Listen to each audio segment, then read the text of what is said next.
Hi guys, welcome to Game Room, and today we have Aditya as well as Chaitanya with us. They are the founding tech leaders with a company named AdOnMo, which is an ad tech platform. Yes, yes. But I would let you guys describe a little bit more about what are you guys doing and what is it you guys are trying to achieve, and then maybe we can dig in deeper in terms of your journeys as well as other things as well. So Aditya, if you could quickly take us through what AdOnMo is all about, and then maybe we'll take it from there. So AdonMo is first of its kind in India, an ad tech company. We are trying to put up ambient displays as of now in kind of in the indoor spaces, inside spaces. You can spot us in residential buildings. That amazing screen above your elevator button is us.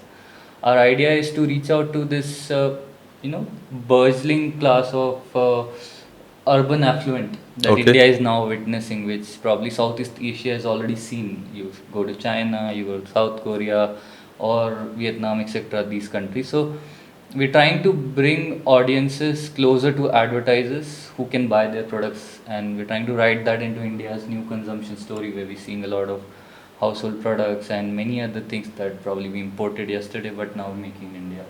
Okay, great. So what made you guys? So Chaitanya, just a quick question to you. I think you guys set up the whole leadership team. I mean, you guys are the leaders in the tech team of AdOnMo, Yeah. and I think it has a very unique combination of physical as well as a back-end software integration. So what made you guys? So I think you guys joined this company more than 7 years back. Yes. So what made you guys take that plunge in a 0 to 1 kind of scenario? So in terms of how it started, it was back in 2017. Like I was working in Amazon. So even before I joined Amazon is when like Sandeep, the founder, told me about this idea. So even before starting Amazon, we were kind of thinking on working on POC about this idea. And then when I was in Amazon, parallelly I used to work on this and both Amazon and AdonMo. So that's how it started. So like once we got one POC running, and that software was on. So our first model was not inside elevators. It was Okay. on taxi top displays. Okay. And once we had at least 10, 20 taxis running live in the city, we felt that this could be something that could work. So that's when I thought maybe I can take a risk and just Okay. do it this full time and all. Sure. So yeah, so pretty much that's how like I got the conviction. Like once I started seeing it work on the road and all. So that's how. Okay. So Aditya, you were also part of the Shaw, right? I mean, and you both were part of great brands, great tech brands at that point in time. So moving from a very well settled career, I mean, to taking that plunge into a company wherein you are working on the POC, you don't know, because it's a first of its kind concept. You are trying to disrupt this space itself. So I mean, was it not scary? Because I mean, anything can happen, right? I mean, what if it doesn't work? And did this thought not cross your minds? I think very realistically, it's quite scary. There's no 2 points about that. That giving up your job, which is kind of a very good brand, and you have a good paycheck. Like, I will not try about it. Paycheck always hurts. When you move into a startup, you're starting at a zero salary again. So it was scary in that aspect. But I think having built a career of 2 3 years, and it's also about timing. Like 2015, 2016, when we started this, India was seeing a large infusion of VC capital into startups. Like your startups ranging from samosa creators to startups, probably Ola, Uber, seeing their initial days. Ola being the Indian version of Uber here. So I think there was some confidence that having achieved at least some experience in career, I had a safety net that in worst case, if this doesn't work out, I mean, I at least can be useful to another company. So that was number one confidence factor. Second was it's about people who I'm going to work with. My co-founders, Sandeep, Shravant, Casey. I knew three of them, two of them personally, Sandeep and Casey being from my college, and we having worked together on other things. So confidence is people who I'm working with, a kind of trust and understanding of their talent, where I am adding something and they are also adding something, and second, having achieved something in the career of being, and finally the timing of it, like it was the right time. So having said that, yeah, overall scary but balanced Sure. in that sense. Now, this question is for both of you. So a lot of so we hire for a lot of startups, and when we speak with founders, when we speak with the CXO teams who are trying to build their teams, they quite often want to speak with talent which has seen that 0 to 1 journey, and I believe that you guys have literally seen that journey in your careers. So what it takes, I mean, why is that 0 to 1 exposure important, and how it grooms you from a skill set standpoint as a person, if you could throw a little bit more light to it on it. Okay, so maybe I'll answer previous question and this both. Like what like convinced me to leave Amazon and then move to AdOnMo. Maybe personally for me, maybe it was not that tough because like so before working in Amazon also I did an internship already at Amazon for 2-3 months.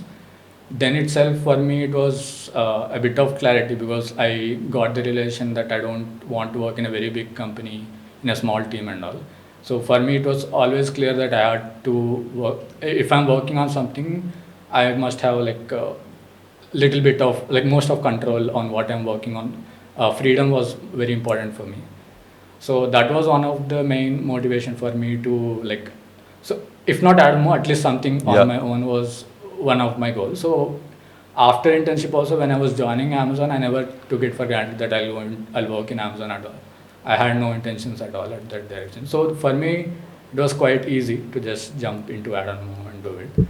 So in terms of like thinking rationally and all, if you speak, maybe like, so I was still young at that age. So maybe if I'm at this stage, maybe I would have thought a bit more. Yeah. So maybe if I were asking someone like advising someone, I would say don't think too much.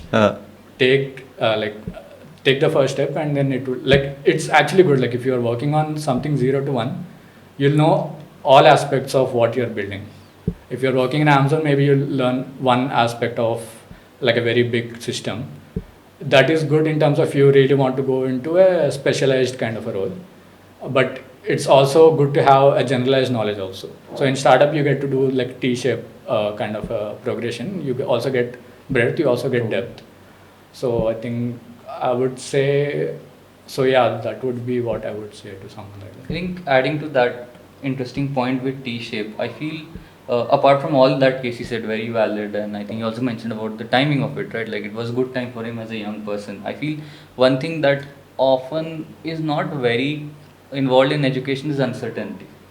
Like most of our education is like, okay, this is the syllabus, this is the question, these are the answers. If you know the answers, you go through. One of the best aspects of 0 to 1 is you understand how to deal with uncertainty, because between 0 to 1, if there's anything, it's uncertainty for guarantee. Every single day when we walked into that startup office, we thought आज बंद हो जाएगा, ये अगर solve नहीं हुआ तो बंद हो जाएगा. And life is like that. Like this, I'm getting philosophical probably for my age, but in truth, it actually helped me make a better decisions in life, because I got much more okay with uncertainty than I was when I was working in a usual setup, which was placement, corporate job. And this corporate has a very big question. If there's a function, there are 100 people already taking care for it. You're only doing a very small job, like Casey mentioned. You're a person in a very big company working in a very small profile. But uncertainty, like I think everyone should experience that 0 to 1.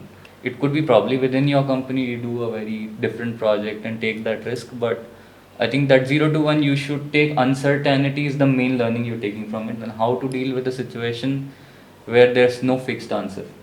It's like a completely undefined space. And I think that's been the biggest value add for me on this journey. Sure.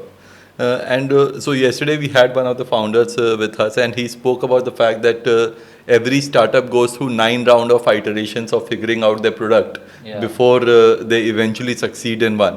So how many such iterations you guys saw at AdOnMo? Was it called AdOnMo 7 years back also, or how was Yeah, it? name remains Name same. Okay. But product iterations हुए थे आप लोग की Yeah, journey? definitely quite a lot. I think the biggest change would be the COVID time. So before COVID, we were mostly taxi top kind of a model. Yeah. Once COVID hit, everyone was in home lockdown, and then obviously no one was using cabs. So we had I think quite a lot of cabs, and pretty much everything got shut down. So like then our like we were thinking business side, like what should we do, and that was also the kind of lucky for us because just before COVID we raised a round, and our investors who had investments in Chinese companies, they knew of inside building Yeah. models and all, so they were suggesting that. And another luck factor is that internally we were already thinking like we shouldn't put all our eggs in one basket in taxi top model and all. So we internally tech side we built few systems which we could use for other DOH out of home places, like let's say inside malls. And we were actually using in 2-3 malls. And then luckily so for us the tech was ready to be used for other models. And then since investors also suggested, we mostly focused on the inside buildings market, and then quickly took over that part. So that was the biggest change. There were few others, let's say in terms of, let's say, scheduling is one big part. Like there are lots of screens we have on which advertisers ads get placed. So in terms of how we schedule different, so each advertiser has their own set of requirements where they want to play on, under what conditions their ads should be playing and all. So there is a lot of combination, like the screens could be, if it is a taxi top, it's even more complex because they keep moving within the city. They're Yeah. not in one fixed place. So if advertisers want location based ads, so you have to constrain to that. So we had different type of scheduling models and all, which kept on evolving. There were a lot of iterations on those. Wow. Yeah, I think even apart from product, the company as a whole evolves very differently, right? Like I don't know about the stat of 9 on 10, but what I believe is there's no fixed number of how many times you will have to change what you are doing. At the end of the day, probably what will remain fixed is the industry. For example, I think Zomato CEO recently put out a statement that Blinkit is going to be bigger than Zomato. The irony is Zomato acquired Blinkit 2 years ago, where everyone's like, why are you acquiring this? And they saw something. Yeah. Which they could understand that this thing is going to be much bigger, and they made that investment. So I think it's not just about a startup that's trying to find its product, but any company for that matter that wants to continue growing. You never know what your next opportunity is, and you always, like Casey was saying, we made a tech that could be leveraged.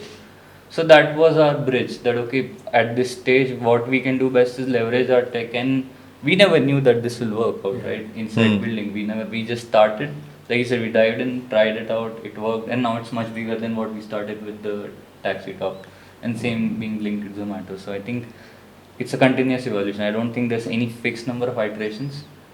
What is there is speed. Sure. At any point in time, if you see what you're building is not growing, do not be very blind to it कि नहीं ये मेरा emotional investment है. Correct. Emotion company से है कि we have a good set of talented people who have a certain skill set, and we need to make the most of it. But beyond that point, I think it should just be whatever is working now. Sure. So अभी आज की date में so I stay in Bangalore in a society named Adarsh Palm Retreat, and we have a lot of your screens which we have seen. Even in the building which we are right now, we are seeing a lot of screens of AdOnMo as well. So that is as far as buildings are concerned. Do you guys have any other format like bus stop or shopping malls or other corporate buildings as well? Our idea is to get into every possible space where urban affluent population will have an attention span. Okay. So be it malls, be it corporate offices, be it the lunch areas. Hmm. Our idea is to be an ambient medium, ensuring that when we are there, you actually have time to spend. Yeah. See, why put it on top of an elevator button? Because when you are near your elevator, probably that is when you have some time to look at something else. Correct. You'll either check your phone or do that while you're waiting for that 30 second to 1 minute to worst case 2 minute of elevator wait time, depending on where you live and what the building status is. So corporate spaces, malls, we also have bus shelters and all of that. So for us, it's very open. Okay. We just want to reach the right crowd Sure. to ensure our customers as an advertisers are happy, as well as the crowd is happy that we're not intruding their personal space to a level that they don't have an option. Okay. All right. And do you guys have any stats in mind? I mean, are there companies like these in Western countries who have done well, and why have they done well? What kind of economies will a product like these work on? So I'll tell you two examples. This Focus Media and Xinjiao in China, both $1 billion market cap, doing exactly the same thing. Wow. There are $1 million players also in market cap in Southeast Asia. So it's a well addressed model there. And the fact being same, see, the middle class and the urban affluent grew very wide over there. And 80% of the budget is being targeted to that small Okay. section of the crowd which can actually buy those products. Till date, the targeting was happening through bigger hoardings. कि यार यहाँ लगाएंगे तो someone will see it, which is from our target population. With what we are building, you are getting exactly that population for a better price. That is the niche that we are working towards. In terms of some stats, Indian ad industry will probably become a $50 billion industry in next 10 years. Out of that, if you look at the Southeast Asia market, there 4% of their total cap of ad industry goes into these inside medium kind of things. Sure. And the dominant players are as dominant as 60 to 70% market share of that 4%. Wow. So if you take India, it's a $1.2 billion share for, let's say, today we have a 80% market share in this industry in this country.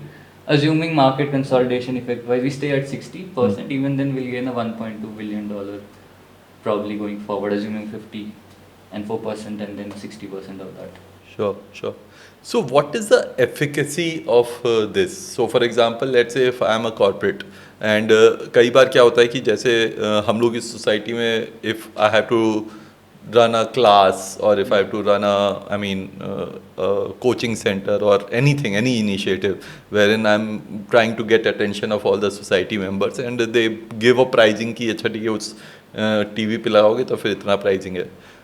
How do I understand what will be my ROI on an ad spend? So I think I would say in terms of brand awareness, this medium sits in a kind of a sweet spot. Like let's say there are 2-3 options. Like one is you could do online marketing, Instagram, Facebook, all the digital entire field. Or second, you could do traditional TV, newspaper marketing. This comes in the middle. So if you look at online, like lots of things have been happening. Like for example, the cookie thing, the privacy thing. Like many things are making it harder and harder to do online advertising. Okay. And next, if you see TV, radio, newspaper, they have been on a decline since the digital age has started. Sure. So this is the one which kind of falls in the sweet spot, which is both growing and it also has the advantage that it's not really coming in terms of targeted. So for example, Instagram, if you see, it's all about what your interests are. So you're already kind of in a bubble. Correct. And you would see the brands which are already close to you. Yes. Correct. If your brand is something of more like trying to reach out to a broad audience, then this kind of medium fits perfectly in those cases. Another thing is you can also see the evolution of companies and how they spend their advertising budget. If I'm an early stage company, I'll probably go with a 80-20 mix on 80 on performance, 20 on branding. That will eventually move to 50-50 and then become a 20-80. Zomato today will not gain much from performance as much as they gain from branding. Brands. That's why they are very active on Twitter and all of that. So I think in some ways the medium caters to the audience that is currently looking for branding primarily, but also having said that, we do a lot of lift-off studies that we've done in terms of if you advertise on this medium, you can gauge the lift-offs of your orders. We have a lot of repeating customers for the same reason in larger segment. But how would they know? जैसे for example, अगर मैं एक brand हूँ, I've chosen, I've spent 100 rupees across 4 mediums, Right. and you guys are one of the medium, and अगर ये lift off जो आप बोल रहे हो वो हो रहा है, तो फिर how do I understand that ये lift off मेरे बाकी के 3 medium से नहीं हो रहा है, इससे हो रहा है? उसमें दो चीज़ें हैं, जैसे एक तो हम आज भी QR कोड्स वगैरह पे फंक्शनलिटी देते हैं, हाँ, वेयर ब्रांड्स वो वेरी स्पेसिफिक की इस स्क्रीन से कितना रेज हुआ, they can put a QR code अच्छा, on the screen. We have a inbuilt tech for that, so you can float an offer tomorrow. Second चीज़ ये है कि a lot of time lift off is measured at a city level, कि इस city में सिर्फ AdOnMo से किया मैंने कैंपेन और इस सिटी में इससे किया, and then they check the relative lift off on their organic growth. अच्छा, So because a lot of this is still very dependent on the first party. As if you're doing branding, it's about how you make the campaign, how well you know your customer. At the end of the day, AdOnMo's first job is to ensure we give your message out, and we give your message out consistently at the right time to the right audience. But what message you are giving out, how you are giving out, and can you do a comparative study, that still lies with the brand somewhere. Having said that, we are already working on products that I think over time will bring some of it from our side directly. okay. And now, I mean, if I have to look at the Gen Z crowd, I mean, I mean, अभी तो उससे भी आगे I don't even know. Alpha, हाँ. So ये अब जो Gen Alpha है या Gen Z लोग, उनका attention span काफ़ी कम हो गया, right? तो so I'm not sure, मतलब जैसे for example अब मैं 40 साल का हूँ, तो मैं जाके स्क्रीन देख भी लूँगा, कुछ एक्ट कर भी लूँगा उस पर. Gen Z मतलब they just don't have that sufficient, matlab, if advertising has to happen, it has to get inside their phone instead of showing it on a hoarding. Don't you guys think that that's I think it's a little difficult to say, because at the end of the day you also have to say that Alpha and Z have only started earning and most of them are not earning today. So that makes a very big difference in terms of which advertisers are targeting them and how much money is still being made from people like you and us who are okay with looking at screens. Second, we talked about uncertainties, right? Yeah. So we are not saying that this product will fit Alpha. Yeah. Like you rightly said, what will fit Alpha and what will be the timing of it. And I'm assuming our product will evolve enough that when Alpha also fits into this, it will not probably look like what we are seeing today. Correct. That is our dedication. That's what we are doing in background. Sure. So, I mean, so enough about the industry itself. Now, while you guys were building this business, and you spoke, I think you spoke about the fact that पहले आप लोग taxi के ऊपर करते थे. Then, I mean, suddenly COVID hit. That taxi model was not making any sense. So what are the, I mean, and I think you guys have a very lean tech team also. And so how is that tech team structured today? I mean, and आप लोग, what gives you guys an edge compared to the others in terms of adapting to new technologies faster, etc., etc. If you could throw a little bit more light. So I would say our tech team, as you said, is very lean.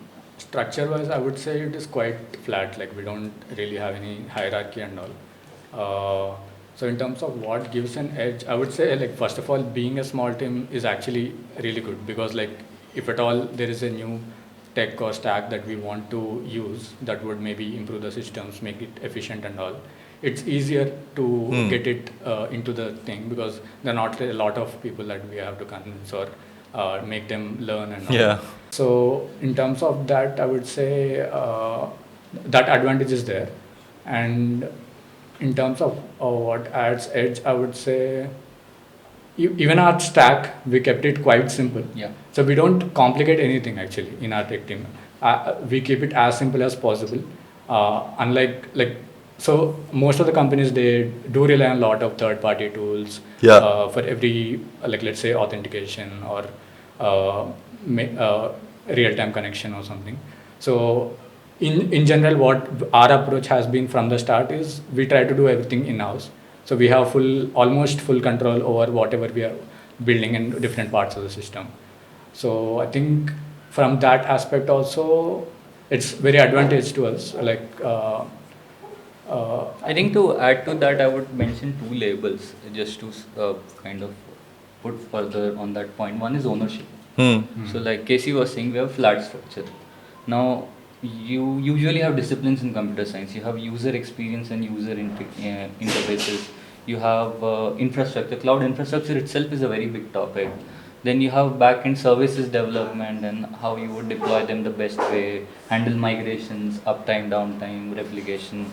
And then you have edge software, which is special for us because we deploy things in the field that are supposed to run our software.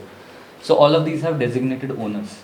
So tomorrow when someone thinks in the team that what she or he should do for a certain feature, they think as a owner. If this breaks tomorrow, I am owning it. Yeah. It's not one of those cultures, we have a redundant team of 10 people doing everything and then nobody knows ki maine kya kiya, and and that, like Casey said, that gives you that feeling that okay, I should learn the best in this industry. Cloud infrastructure person would be reading articles every day because now they're interested in their job. And because they're an owner tomorrow, and I don't think career should ever be defined by I should work within this company forever. Our pitch to our people is, if any day you feel like Bahar you will not get hired, then that's a bad situation of both you and us. Yeah. And that only can be addressed if they are reading on their discipline, and if they read, they'll apply. Yeah. So that I think is a very big edge when you give ownership. Second thing that is there is features are decided by the tech team. They are not decided by product managers. We have a flat structure in the way that a program manager will give you user stories. They will try their best to educate customers on what you have built. As a group now, program managers and the developers combined have to decide what is the right way to go, what is the right feature to build. And I think that definitely gives us an edge because that's not a conventional model that people follow. Sure. Another small thing is obviously since we both work from Amazon, so from an engineering standpoint, we try to bring like lots of best practices which generally happen in the FANG industry and all. Okay. So yeah, that also adds quite a bit. Yeah, that's a very underrated factor. I believe that if I was to define a ideal profile to hire someone, especially at an experience level within the startup, I would say a mix of corporate and startup experience is ideal. Just startup experience also often causes you to miss out on lessons and you have to understand by yourself, and that hinders speed. At a managerial level, I would always prefer someone with a decent corporate experience followed by a startup experience. That's like the ideal candidate to hire. So when you say corporate means larger enterprise. Larger enterprise. And I mean, so where you can learn from someone rather than make your own mistakes. Sure. Fair enough. So that helps you, I mean, just the way you guys were talking about gain best practices and then apply it in the startup environment as well. Okay. You're going to make your own mistakes in startup. The best thing is you can avoid the known ones. That is where this helps a lot to us. Sure. Usually there is a perception, and I mean that techies are a lot within themselves, and they love doing their code, being with themselves, and I mean, and so they are very internal oriented than external oriented, right? And you guys being part of the founding team, I think you guys spoke about the fact that you guys have a 600 member team in AdOnMo, and I mean, obviously large portion is sales, but what kind of changes, I mean, you guys had to bring about in terms of your personality, and how important is it to bring those changes? हो सकता है कुछ लोगों को naturally भी होता होगा, and हो सकता है ये perception भी गलत हो कि engineers काफ़ी वो internal oriented रहते हैं, but I've seen a lot of engineers who shy away slightly from maybe managing a team or I mean or going out and talking to customers. Is that a fact or is that more of a myth? I think in this case there is definitely contrast. I would say I am more of like inward focused. I generally don't want to be a manager or something. I do it just because I have to or something. In terms of dealing with like rest of the team and all, I think Aditya is the best person here. Maybe. Okay. I think I was not very different, to be very honest. For me also the evolution happened on the go, and like you said, it happened out of a need. I would say the perception is right. Most of the techies, the way we work, it's more of a thing that you are kind of in the know of what has to be made, and then Your job is to make it in a stable and sustainable way. Hmm. In that cases, conversations are not that important. You're not going to a business leader to convince them that this is why you should do it. Hmm. When you do a 0 to 1, I would say large part of your job is just convincing people and understanding their views. Hmm. You are a head of tech. Now it is your responsibility to make features, which in turn means you have to talk to sales. Yeah. In turn means you have to talk to ops. You're going to have a difference of opinion because they have a field experience of their side, you have a field experience of your side. You have to find a middle ground. Hmm. And I think that 0 to 1 transforms you in that sense. And I feel now the direction we are going, I mean, assuming AI takes over in terms of coding, which we are seeing, the interpersonal relationships is going to be a very large part of your work area, because once you understand what the other person needs, it's literally translating that English statement into a code, which AI today is able to do quite capably. So I think that perception is right, but I feel it's changing fast. Okay. So for example, you both are IITians, right? And I think yesterday I had met a tech co-founder who had studied in US and then came to India and then built a business from scratch. And I spoke with him and I asked him that if you look at IIT or IIMs in India, I mean, the level of education given here is also quite high. So why do people feel that need to go to these Ivy Leagues, or for that matter, I mean, these colleges like MIT or others to study? So he said that I mean, the biggest difference which he saw is the exposure of the ecosystem itself. Yes. So you guys feel that I mean, there is a need to slightly tweak the way I mean, education system is happening for, especially for engineers, because I mean, engineers, I think are those creators, and if you can add that extra element of human I mean, interaction, or for that matter the way you deal with people, then I mean, wonders can be done. I think our ecosystem, to be fair, university wise, has been very job oriented. If a news headline came out when we were in college, it would be what was the highest package someone got in placement, 8 crore, 2 crore, 2.5 crore. And that is what used to even inspire parents to kind of get their child into university. I think India as a country, it was fair enough at that time. Yeah. And that has built a platform today where we are seeing e-cells form. Many startups are being led by professors. Our college only Sandeep went recently, and he was telling that many professors are now doing startups. Wow. So I think it's a matter of time. Hmm. It's America probably was ahead of us in a curve of 200 years. Like they were independent 1700s and we are 1900s. So it makes a lot of difference. Now our universities are seeing a lot of e-cells. Older IITs founders are coming out in third year, fourth year. So I think they are geeks. When they join, वो बेचारा IIT का preparation कर रहा था, उसको time नहीं था किसी से बात करने का. It's a 1% exam. But yeah, once they do entrepreneurial journey, they go talk to vendors, they talk to clients. I think it's nice. I think it's already changing. What about you, Chaitanya? Because how much you had to change yourself in the last 7 years in order to deal with the situation? I mean, deal with the kind of scale which you guys want to achieve. Because I'm sure AdOnMo India में है, अब global होगा, तो फिर उसके बाद आपकी team भी स्केल होगी. तो फिर so eventually what kind of changes you anticipate? Yeah, so there have been a lot of changes. I think in terms of scale, I think biggest challenging year I would say was around 21, late 21, 22, where we were doing the pivot from taxi top to this. So first of all, there was a lot of change in terms of how we schedule ads and all. Instead of we moved from a moving media to a stable like fixed media. So that was one big change in terms of how our tech had to adapt. Second is we kept on adding a lot of screens in different cities. So I think at that stage we did work quite a lot on scaling up our systems, being able to get lots of screens online at the same time, ingest data from all of them and all.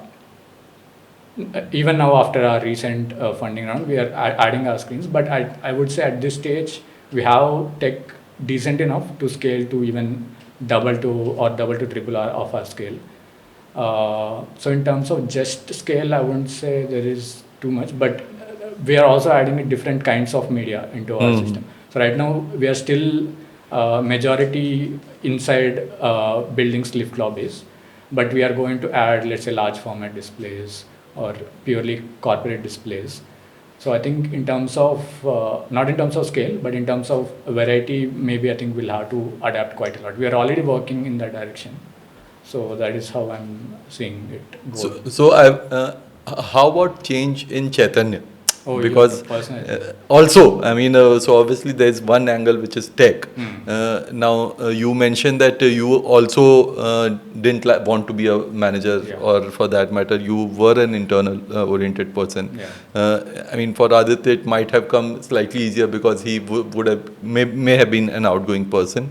But so what I'm trying to say is that tomorrow, if your 15-member tech team becomes 150 member, then multiple layers start getting added, right? Yeah. Then what kind of changes you anticipate within you? So I think already there have been quite a lot of changes. I would say I used to still be like most of the time I used to spend on coding and designing the systems and all.